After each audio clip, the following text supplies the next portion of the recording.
그러나 하나님이 어느 때까지니까 이런 원망과 탄식은 이처럼 개인적인 고난이나 육신적인 고난에서만 나타나는 것이 아닙니다. 일본인 엔도 슈사케 소설 침묵이라는 작품이 있습니다. 이 작품은 일본이 17세기 도쿠가와 본고 시대에 기독교 신자들에 간 참으로 가혹한 박해를 다룬 소설입니다. 당시 일본인들은 기독교인들을 색출해서 처형하는데 그 방법이 아주 잔인했습니다.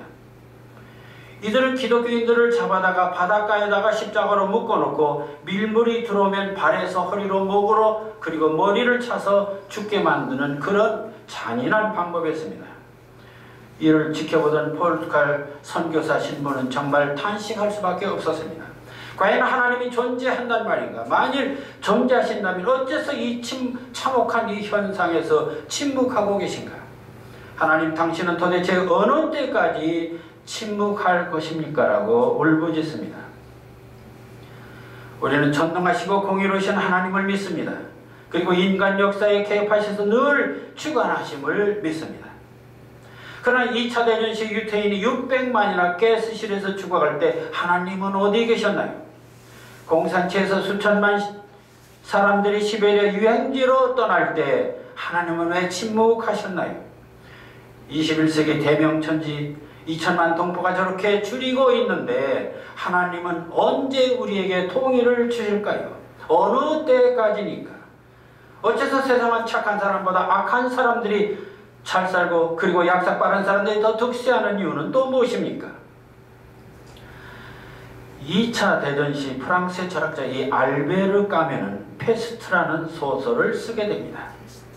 이 소설은 이 5만 명이 살고 있는 작은 도시 오랑시가 페스트에 전염되자 정부는 이 도시를 폐쇄해버립니다. 이 탈출하지 못하는 시민들은 이제 떨면서 죽음만 기다리게 되었습니다. 이때 도시의 대표적인 신부 바로 이 파늘로 신부는 이게 바로 하나님의 노여움 때문이라고 하면서 모두 회개의 기도를 드리자고 합니다. 그러나 기도하던 신부님마저 돌아가시게 됩니다. 작가는 이러한 상황을 바로 인간 실존이라고 말하고 삶이란 마치 페스트가 전염된 오랑시와 같다고 말합니다. 그런데 문제는 그 해결의 방법이 없습니다. 도대체 하나님은 어디 계신 것일까?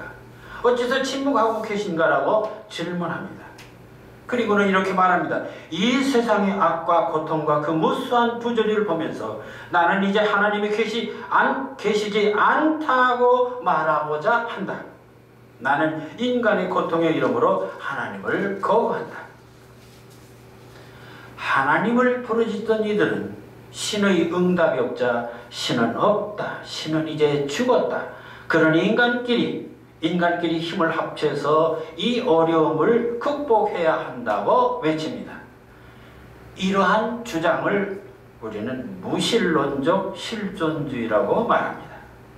그리고 이러한 사상은 바로 20세기 중반부터 유행병처럼 번져서 심지어는 문인 예술가들까지 거리에 뛰쳐나가서 데모를 하고 혁명을 외치는가 하면 심지어는 일부 교회에서조차 신없는 기독교 그리고 내세구원보다 현세구원 그리고 해방신학이라는 이름으로 하나님을 떠나 거리에서 정의와 평등과 해방을 외치는 사조가 되었습니다. 왜 이런 생각을 하게 된 것입니까? 하나님이 죽었다고 한 니체가 누구입니까? 그의 아버지, 할아버지 모두 목사였고 어린 시절 너무나 교회 열성이어서 그를 꼬마 목사라고까지 했습니다. 그러던 그가 그리스의 인본주의, 인간주의 철학을 만나면서 하나님을 부정하게 됩니다.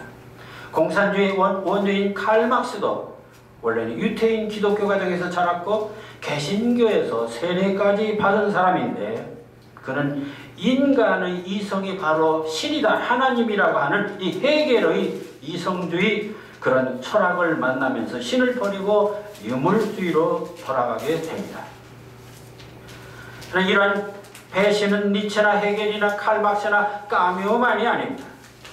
최근에 이르러서 하나님을 믿던 많은 크리스천들조차 하나님은 사랑과 자비와 공의의 하나님이시니까 빵도 주고 복도 주고 세상의 모든 악도 청소해 주실 줄 알았는데 언제까지니까를 계속했지만 끝내 침묵하시니 이제는 믿을 수가 없다. 차라리 물질이 신이고 과학이 신이고 권력이 신이고 기술이 신이고 인간이 오히려 하나님이라고 하면서 하나님을 부정하거나 외면하는 경우가 있습니다. 어째서입니까? 그 해답은 간단합니다. 인간의 이성적 잣대로 보면, 과학의 잣대로 보면, 인간의 본능과 욕망의 잣대로 보면 분명 하나님은 침묵하십니다. 아니, 하나님은 안 계십니다. 이기적인 인간 중심의 눈으로는 물질만 보이고 기술만 보이고 육신만 보이고 현상만 보입니다. 더구나 하나님이 없는 세상, 남의 들보만 보입니다. 불의와 불평등과 부조리만 보입니다.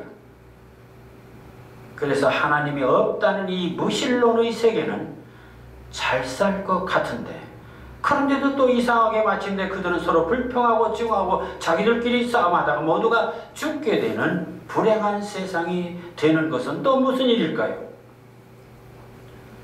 하나님이 없는 세상, 보편적 가치가 상실된 이 인본주의 세상은 마치 방향성이 없는 돗대기 시장과 다를 바 없기 때문입니다.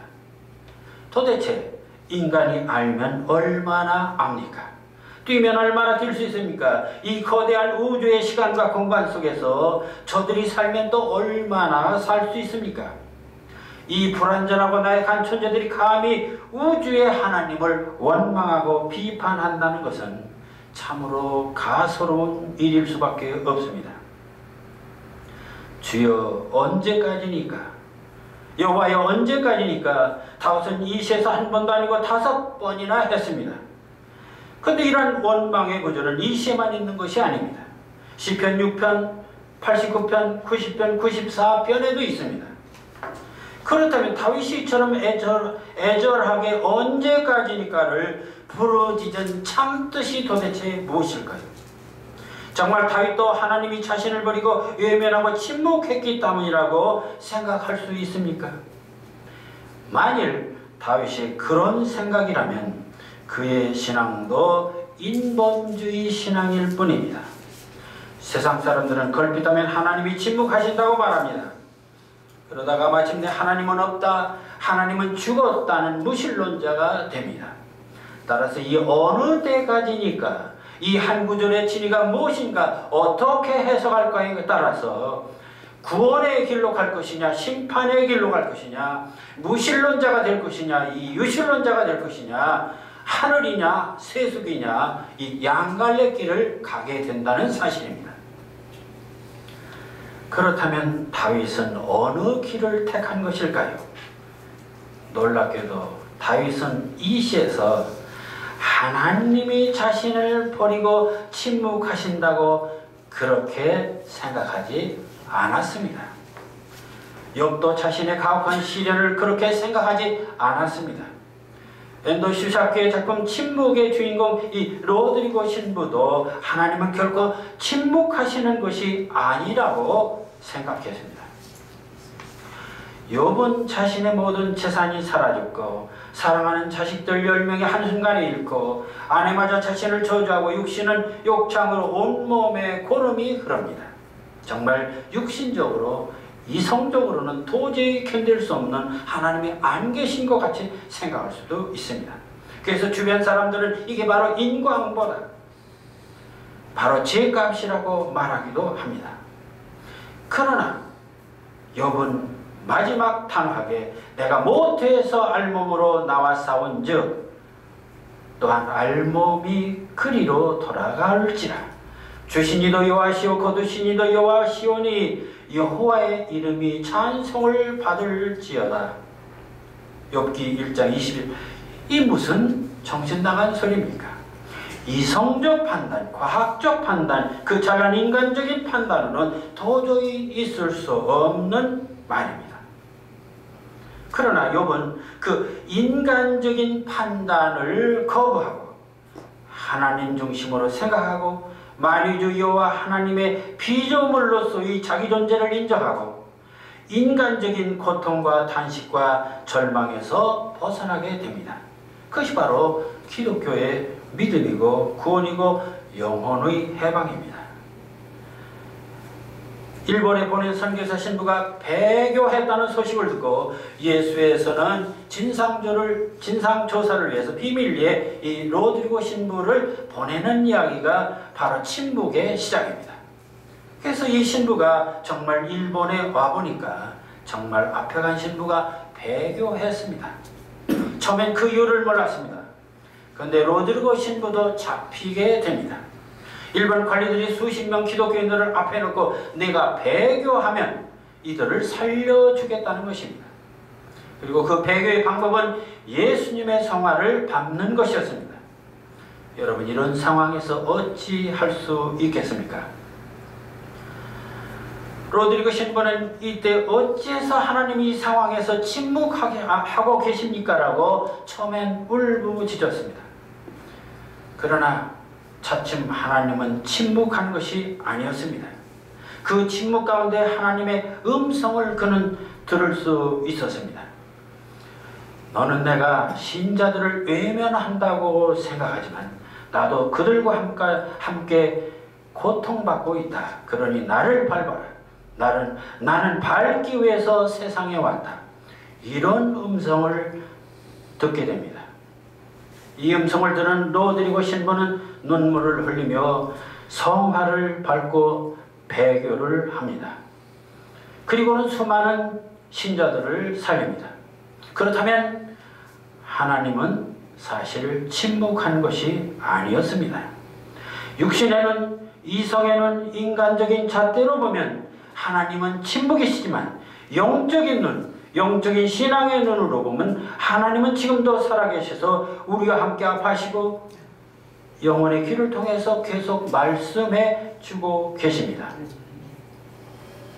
그래서 참으로 거듭난 신앙은 하나님의 침묵 그 너머에서 들려주시는 그 이면의 말씀을 들을 수 있는 신앙, 그런 신앙이야말로 진정 하나님과 영적인 교제를 나누는 바로 거듭난 신앙이 아니겠습니까?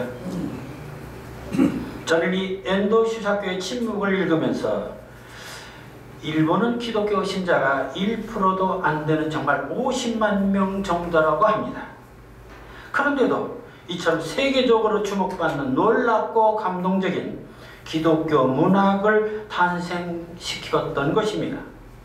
우리는 지금 신구교 합해서 2천만을 헤아리는데도 어째서 기독교 문화는 이 땅에서 찬물의 기름처럼 겉돌고 있나? 모두가 하나님이 침묵하신다고 원망하는 그 너머에서 오히려 영적으로 들려주시는 하나님의 진정한 음성을 우리는 듣지 못하기 때문은 아닌지, 도대체 우리들의 신앙은 어느 지점에 머물고 있나를 생각하게 합니다. 그렇다면 오늘 봉독한 시편 13편에서 시인 다윗은 하나님의 침묵, 그 하우롱에 대한 참으로 깊은 의미가 무엇일까요? 다윗은 본문 1, 2절에서 무려 5번이나 하우롱, 언제까지니까를 반복했습니다. 여호와여, 어느 때까지니까? 어느 때까지 나를 잊으실 것입니까? 어느 때까지 얼굴을 숨기시겠나이까? 어느 때까지 내가 근심해야 합니까? 어느 때까지 원수가 자랑하게 내버려 두시겠습니까? 도대체 다윗에게 지금 무엇이 그렇게 억울하고 원통하고 외롭고 슬프고 괴롭기에 한 번의 원망도 아니고 5번이나 애절하고 간절하게 호소하는 그 진의가 도대체 무엇일까요? 사울왕에 쫓기다 쫓겨서 지친 것입니까? 아직 왕이 되지 못해서 그 억울함을 호소하는 것입니까? 만일 다윗이 그처럼 육신의 고통과 권력에 대한 욕망 때문에 그런 넋두리를 했다면 그의 신앙은 육신의 안위와 세상 복만을 추구하는 일개 천부의 수준이라고 하겠습니다. 만일 이 시를 읽는 독자 중에서도 이 시가 다윗 자신의 인간적인 문제들이라고 생각한다면 그 역시 그저 육신적인 복이나 주시는 하나님 정도로 생각하는 기복신앙의 수준이 아니겠습니까? 도대체 이 시에서 어째서 다윗은 6번이나 5번이나 하울음을 반복했을까요? 이 비밀을 아는 것이 다윗의 참신앙을 아는 것이고 다윗의 위대함을 아는 것이고 우리 신앙도 한층 더 주님께로 다가가는 놀라운 역사가 일어날 수 있는 것입니다. 세상 사람들은 신이여 어느 때까지니까 몇 번 하다가 안 되면 실망하고 세상으로 돌아갑니다. 그리고는 신은 죽었다 신은 없다 하면서 무신론자가 됩니다. 다윗도 하나님이 어느 때까지니까를 5번 정도 했으니 마땅히 그도 세상으로 돌아갔어야 합니다. 1, 2절만 보면 그렇습니다. 바로 이것이 문제입니다. 그러니까 어느 성경은 일부만 봐서 안 된다는 것을 여기서 다시 한번 알게 됩니다. 그런데 그렇게 하나님을 원망하던 다윗이 3절, 4절에서는 완전히 태도를 바꿉니다. 본문 3절 함께 봉독하겠습니다. 여호와여 내 하나님이여 나를 생각하사 응답하시고 내 눈을 밝히소서. 내가 사망의 잠을 잘까 하오며. 이 무슨 시츄에이션입니까? 이는 완전히 인본주의, 인물주의, 성물주의, 기복신앙의 허를 찌르는 놀라운 대반전입니다. 지금까지 우리는 1, 2절만 보고는 하나님이 먼저 다윗을 버리고 외면하고 침묵하셨기에 원망하고 괴로워하는 것으로만 알았습니다. 그런데 3절과 4절을 보니 다윗이 그렇게 애태워한 것은 내 눈이 멀어서 죽을 수밖에 없는 존재가 되었다는 그 절박한 사실에 있었습니다. 내가 눈이 멀어서 하나님을 제대로 볼 수 없고 그래서 나 죽게 됐다는, 그러니 언제까지니까 합니다. 그렇다면 하나님이 나를 외면한 것이 아니라 내 신앙이 눈이 멀어서 하나님을 제대로 볼 수 없는 이 배신감, 바로 침묵하는 것은 하나님이 아니라 나였다는 사실입니다. 그래서 이 절망적인 고통에서 벗어나 하나님을 바로 볼 수 있는 날이 그 어느 때까지입니까? 라고 부르짖었던 것입니다.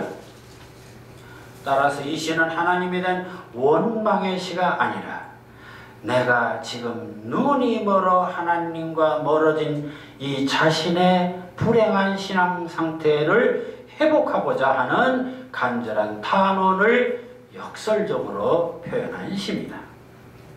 그러한 신앙을 뒷받침하는 것이 바로 4절입니다. 내가 두려워하는 것은 나의 원수가 이르기를 내가 그를 이겼다 할까 하며 내가 흔들릴 때 나의 대적들이 기뻐할까 하나이다. 내가 신앙의 눈이 멀어 하나님과 멀어질 때 악의 세력들이 활개치고 물질주의, 인본주의가 왕노릇하게 된다면 이는 하나님의 영광을 가리우는 것이니 제발 내 믿음의 눈을 뜨게 하소서. 바로 여기에 다윗 신앙의 위대함이 있고 다윗 시학의 놀라움이 있는 것입니다. 어떠한 경우에도 하나님을 의심하고 원망하는 것이 아니라 오히려 자신의 눈멀음을 탄식하고 자신의 눈뜨기를 간구하는 신앙, 그것이 바로 참 그리스도인의 신앙이 아니겠습니까? 이런 다윗의 위대한 믿음은 본문 5, 6절에서 이제 대미를 장식하게 됩니다. 마지막은 그 모든 원망이고 한탄도 다 걷어치우고 나는 오직 주의 사랑을 의지하오니 나의 마음은 주의 구원을 기뻐하나이다. 내가 여호와를 찬송하리니 이는 주께서 내게 은덕을 베푸심이로다. 이 얼마나 하나님 중심의 절대적인 신앙 고백입니까? 어느 때까지니까를 5번이나 반복하기에 처음엔 하나님을 원망하는 시인 줄 알았습니다. 그런데 3, 4절을 보니 오히려 내 어리석은 신앙의 눈을 뜨게 해달라고 애타게 호소하는 탄원의 시였습니다. 그리고 5, 6절을 보니까 무조건 하나님의 사랑을 믿고 기뻐하며 찬양하는 신앙인 것을 알게 됩니다. 이처럼 참신앙은 먼저 자신의 나약함을 철저히 돌아보고 그런 연후에 하나님의 사랑에 무조건 맡기는 신앙, 그 절대적인 신뢰의 믿음이 바로 다윗의 신앙이고 우리가 가져야 할 거듭난 자의 신앙이고 그것이 바로 기독교의 존재이고 바로 우리들의 구원인 것입니다. 자, 그런데 만일 이 시편 13편 1, 2절에서 여호와여 어느 때까지니까 라는 이 하울음의 구절을 5번이나 동의 반복으로 되풀이하지 않고 한 번만 했다면 나와 하나님과의 이 단절에 대한 이 절실한 감정이 얼마나 나타났을까요? 그리고 하나님께서는 어떻게 받아들이셨을까요? 하나님은 전지전능하신 분이니까 한 번으로도 족한가요? 아니, 그리 말한다면 한 번도 필요 없죠. 하나님은 전지전능하셔서 다 아시니까 그뿐입니까? 기도도 할 필요가 없죠. 하나님은 내 마음을 다 아시니까요. 그러나 하나님도 자신의 마음을 그리고 자신의 뜻을 드러내실 때는 인간이 사용하는 말로 드러내셨습니다. 따라서 마음으로 통하는 것이 아니라 말을 표현함으로써 소통한다는 사실, 이건 하나님의 소통 방법입니다.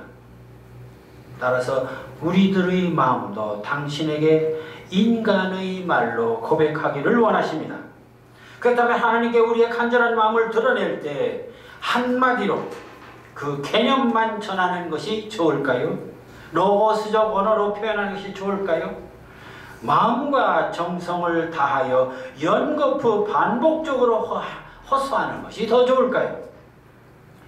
마땅히 절실한 내용이라면 몇 번이고 반복해서 간구하는 것이 보다 간절한 자세일 것입니다.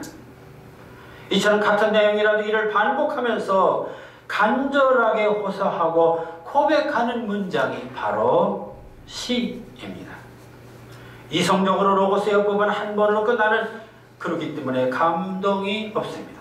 그러나 반복적인 리듬의 어법은 감성적인 파토스가 돼서 수신자의 마음을 흔들어 감동하게 하는 것입니다.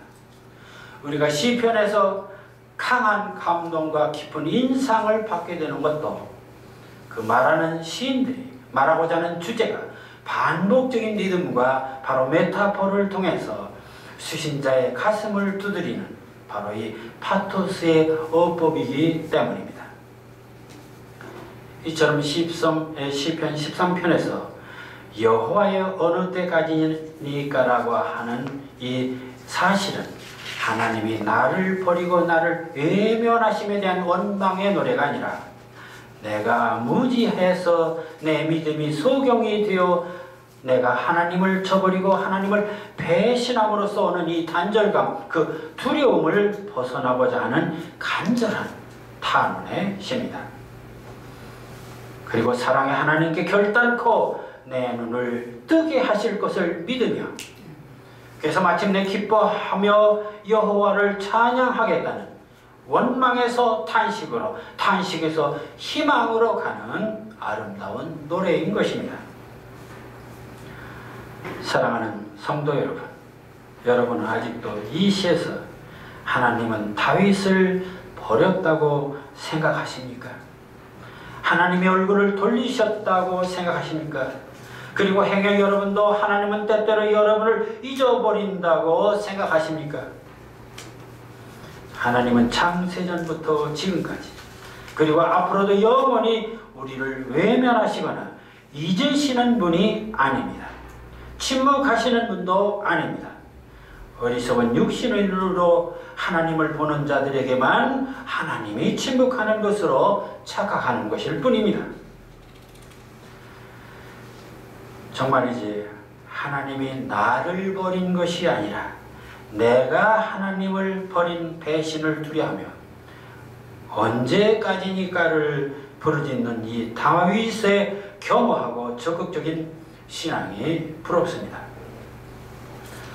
그렇다면 우리도 내 믿음의 눈이 밝아지도록 내 믿음을 돌아보고 주님과 멀어지지 않도록 다윗처럼 그렇게 간절한 탐원의 기도시를 써봐야 하겠습니다. 어떠한 경우에도 주님의 자비와 사랑에 모든 것을 맡기고 우리도 기뻐하며 찬송하는 확신 있는 크리스천 시인이 되어야 하겠습니다. 기도하겠습니다.